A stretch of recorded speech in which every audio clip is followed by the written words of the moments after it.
L'invité de la rédaction de Laura Sahin. Bonjour à tous et bienvenue dans votre rendez-vous de la mi-journée. Aujourd'hui, je reçois Michaël Darmon. Bonjour. Bonjour à tous. Vous êtes journaliste et éditorialiste. Vous vous déplacez à Marseille le jeudi 23 mai prochain à 19h à l'espace Paul Benhaïm pour présenter votre livre « Le pape et la matriarche, histoire secrète des relations entre Israël et le Vatican ». Pourquoi vous êtes-vous intéressé, Michaël Darmon, à cette relation entre les deux pays, justement, et particulièrement à cette rencontre entre le pape et Golda Meir ? Écoutez, ça fait 10 ans environ que je me dis que je vais un jour m'intéresser à cette histoire, parce qu'au cours de mes déplacements officiels, lorsque je couvrais la présidence de la République à l'époque pour France 2, j'avais eu l'occasion souvent de me déplacer au Vatican, et je connais aussi, bien sûr, Israël depuis longtemps, et je me suis aperçu à quel point il y avait une fascination entre ces deux États. Vous savez qu'ils sont deux États, au fond, timbre-poste en termes de limites géographiques, mais qui ont une aura et des autorités qui dépassent largement le cadre de leurs frontières, qui sont deux États qui sont fascinés, organisés aussi autour du culte du secret, et puis deux États qui, au fond, sont les dépositaires de la matrice de cette histoire judéo-chrétienne, et qui n'avaient pas de relations politiques, diplomatiques officielles jusqu'il y a 30 ans. Puisque c'est en 1994 seulement que le premier échange d'ambassadeurs a eu lieu après une reconnaissance par le Vatican de l'État d'Israël, alors que ce sont deux États qui portent l'histoire de deux peuples qui se fréquentent depuis plus de 2000 ans. Donc pour toutes ces raisons, je m'intéressais déjà à cette relation, et en particulier dans mes recherches, je suis tombé sur cette relation, cette rencontre assez peu connue, qui a été emblématique et très importante entre Golda Meir et Paul VI. C'était le 16 janvier 1973. Et pour la première fois au Vatican, un pape, Paul VI en l'occurrence, recevait en audience dans sa bibliothèque un dirigeant de l'État d'Israël au plus haut niveau, et c'était Golda Meir.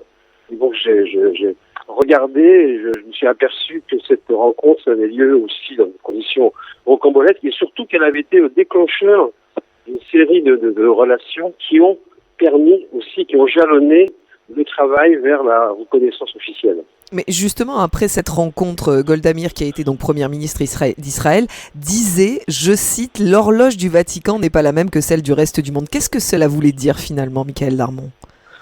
Cela voulait dire qu'elle va au Vatican, Golda Meir, dans un moment très particulier et très spécial de sa vie politique et de sa vie personnelle. D'abord, ça ne le sait pas encore, bien sûr, mais nous sommes 9 mois avant le déclenchement de la guerre de Kippour, mais ce qui veut dire aussi que le monde, et la région en particulier, il y a proie de nombreuses tensions, et que Golda Meir, durant toute sa vie politique, dès qu'elle est arrivée au niveau ministériel, et ensuite, bien sûr, au plus haut niveau, n'a eu de cesse que de vouloir briser l'isolement diplomatique d'Israël depuis sa naissance, et que chaque fois qu'un pays reconnaissait la légitimité de l'État, c'est évidemment une victoire très importante. Donc déjà, l'analyse que je faisais au gouvernement israélien, que pouvoir être en contact avec le représentant de plus d'un milliard de consciences, en l'occurrence le pape, c'était évidemment très important, parce que ça permettait également de pouvoir influer sur les États qui eux-mêmes étaient sous l'influence du Vatican. Et puis on est à la sortie, quand même, quelques années après de la Seconde Guerre mondiale, on est en pleine guerre froide, et il faut savoir que le Vatican est un territoire également de lutte entre les deux parties du bloc, entre la CIA, entre le KGB, entre les États-Unis, entre l'URSS, et bien évidemment, dans ce qu'on appelle ce grand jeu international du renseignement, Israël, avec le Mossad, avait bien sûr un intérêt à pouvoir aussi être présent sur place. Il y avait cette démarche-là. Et Golda Meir, bien sûr, vient voir Paul VI en lui demandant, entre autres, de reconnaître publiquement et diplomatiquement l'État d'Israël. Et Paul VI lui répond que ce n'est pas encore venu, le temps n'est pas encore venu, parce que lui-même sort d'un chantier considérable qu'il a porté, une révolution doctrinale considérable, la plus importante en fait depuis l'histoire de la chrétienté, c'est-à-dire le Concile de Vatican II, qui a effacé le dogme du peuple déicide qui a annulé la responsabilité des Juifs dans la mort du Christ, ce qui est évidemment une révolution doctrinale très très importante, et il considère qu'il ne peut pas aller plus loin dans son chemin, parce que c'est déjà un effort très important, d'où la réflexion de Golda Meir sur la corporalité, et d'autant plus qu'elle-même représente un autre rapport au temps. En fait, c'est deux personnes qui se rencontrent, Paul VI et Golda Meir, qui sont deux géants du XXe siècle. Maintenant, il faut avoir la mesure et la conscience à l'époque de ce que ces deux personnes représentaient. Eh bien, au fond, ce sont deux rapports au temps également qui se sont rencontrés. Donc c'est finalement logique, ce que vous expliquez, vous venez de nous le dire, mais cette reconnaissance de l'État d'Israël par le Vatican a été extrêmement tardive. Comment peut-on l'expliquer concrètement ? Elle vient à la suite de toute une série d'évolutions dont un moment important, un des points de départ que je situe à travers ce livre, est ce qui s'est passé autour de cette rencontre, où les circonstances on va laisser découvrir par les lecteurs, mais qui en quelques mots sont celles de l'attentat déjoué contre Golda Meir, vont favoriser les relations entre les responsables des renseignements, aussi bien du côté d'Israël que du côté du Vatican. Et puis, avec l'arrivée de Jean-Paul II, qui vient dans la suite, lui, de Jean-Paul Ier, l'éphémère pape, qui avait déjà placé dans son programme le fait de reconnaître politiquement Israël. Jean-Paul II, lui, avait un agenda géopolitique, c'est le pape de la fin de la guerre froide, et un agenda personnel, puisque c'est un pape philosémite. C'est un pape qui, lorsque les Israéliens pensaient qu'un pape polonais serait plus compliqué pour les relations avec Israël, eh bien, au contraire, c'est lui qui a favorisé considérablement ces relations, et il a tiré le bilan de cette évolution, et il a petit à petit amené également le Vatican à faire admettre que l'État d'Israël était une réalité qu'il fallait prendre en compte politiquement, et il y a eu des événements majeurs, publics et moins publics, dont celui, bien sûr, de la visite de Jean-Paul II à la synagogue de Rome, qui a été absolument historique, puisque jamais un pape n'avait franchi les limites du ghetto de Rome pour entrer dans la synagogue, et ensuite la volonté d'affirmer une reconnaissance dans l'atmosphère de l'accord d'Oslo, puisque ça se passe en 1991-92, où là, Jean-Paul II donne le signal de construire, d'édifier une équipe de négociateurs que j'ai retrouvés au Vatican et en Israël, et qui ont, à ce moment-là, travaillé à l'édification de la relation diplomatique. Et qu'en est-il aujourd'hui des relations entre Israël et le Vatican ? Est-ce que ces relations sont bonnes ? Elles sont en ce moment très tendues. On va le dire évidemment sans embâche, c'est une réalité.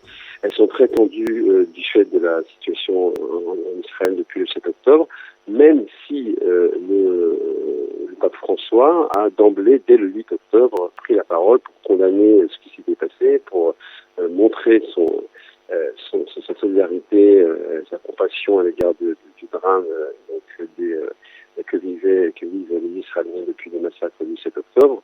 Il a reçu des familles d'otages d'Israël. Il a reçu également des délégations de Palestiniens, en faisant bien comprendre qu'il fallait faire attention, et il voulait absolument éviter à ce que les membres du Hamas fassent partie des Palestiniens qu'il a reçus, parce que le pape François est le pape qui, lui, se confronte depuis son arrivée au Vatican au djihad, au radicalisme musulman, au fondamentalisme musulman, qu'il a toujours condamné extrêmement fermement et clairement. Il y a des textes et des déclarations qui sont absolument sans ambiguïté à ce niveau-là. Et donc c'est pour ça qu'il avait tenté de créer ce qu'il appelait la diplomatie de la prière.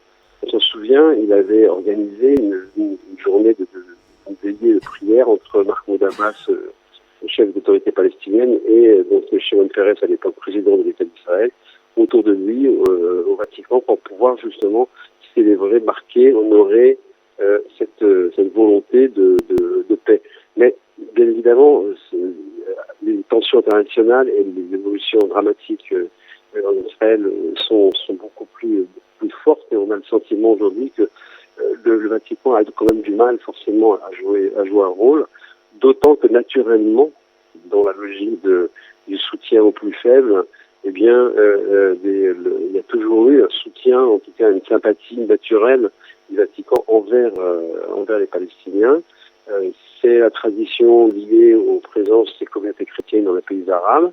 Et c'est d'ailleurs une des raisons pour lesquelles, pendant très longtemps, le Vatican ne pouvait pas envisager une reconnaissance politique parce que les pays arabes faisaient pression sur le Vatican en disant si vous vous rapprochez d'Israël, vous aurez un problème avec les communautés chrétiennes dans nos pays. Donc de ce point de vue-là, ça a toujours été un équilibre extrêmement sensible. C'est donc aujourd'hui l'offensive à Gaza qui tend les relations entre le Vatican et Israël, ça on l'a compris. Mais qu'en est-il de la vague d'antisémitisme qui touche aujourd'hui l'Europe et le monde ? Est-ce que le Vatican est à la hauteur et dénonce suffisamment l'antisémitisme dont est victime la communauté juive internationale ? On n'entend pas pour l'instant de message clair et formulé. On sait que régulièrement le pape a appelé à la libération des otages, condamne toute forme de violence, ça il le fait dans son pastorat, dans son rôle des pasteurs chrétiens, de le faire, ça il le fait assez régulièrement. Et il se tient régulièrement au courant de la situation en Israël via notamment son ami le journaliste Elke Zimmerman, qui est un journaliste israélo-argentin, avec qui il y a une relation extrêmement proche, et qui justement lui permet d'être au plus près de la réalité de ce qui se passe. On voit bien aujourd'hui comment le pape a des difficultés au-delà de ce qui se passe au Proche-Orient, a aussi pesé sur la vie géopolitique. Il a tenté aussi de pouvoir peser sur l'Ukraine sans grand succès. Donc il y a cette fin, ce que certains disent une fin de règne au Vatican, il y a une forme de difficulté pour le pape à exercer une influence importante. Merci beaucoup Michael Darmon d'avoir été avec nous sur les ondes de Radio JM. Je rappelle, vous vous déplacez à Marseille ce jeudi 23 mai à 19h à l'espace Paul Benaïm. Évidemment, toutes les Marseillaises et tous les Marseillais sont invités à venir découvrir votre livre. Donc, c'est une conférence débat. Vous allez aussi dédicacer vos livres, évidemment, dans ce bel espace Paul Benaïm organisé par le Fonds social juif unifié. Merci à vous et à très vite. À très vite, à très bientôt. Au revoir, merci. Pour voir ou revoir cette interview, n'hésitez pas à aller sur notre site internet radiojm.fr, nos réseaux sociaux, Facebook, Instagram et notre application Radio JM. Très bel après-midi à tous. L'invité de la rédaction de Laura Sahin.